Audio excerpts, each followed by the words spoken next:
In this lesson, we'll cover annotating detail views. So annotation within a detail view could be text or it could be dimensions, for example. Detail view we have on our screen has text and dimensions on the left detail, but doesn't have any on the right detail. So let's add some annotation, text and dimensions, if you will, to the view on the right. To do that, let's go to the Annotate tab. Once on the Annotate tab, the Dimension panel is on the left.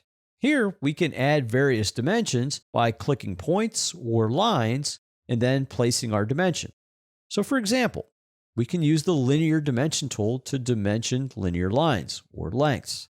I'm just going to click Linear, and then just like you normally would dimension in Revit in the building model, for example, you do the same thing here. I'm going to click a point, click another point, and simply drag my dimension and then click again to place it. The dimension tools are on the right side of the ribbon now. I can also click Align and do the same thing, but this time by selecting lines. So I could choose a line, choose another line, and this dimension aligns with the lines that you selected. And again, left click to place.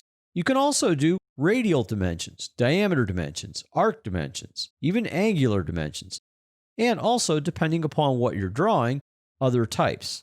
Now, when you're done with the dimension tool, simply click Modify. Now, if you want to add text, on the Annotation tab in the Text panel, we have an option for text. Go ahead and click Text. The first thing you want to do when drawing text is to pick a text style. In the Properties box on the left, click the drop-down and choose 1/4 inch Arial. This will be our font and our text style. You can always edit this, duplicate it, and create a new one if you want.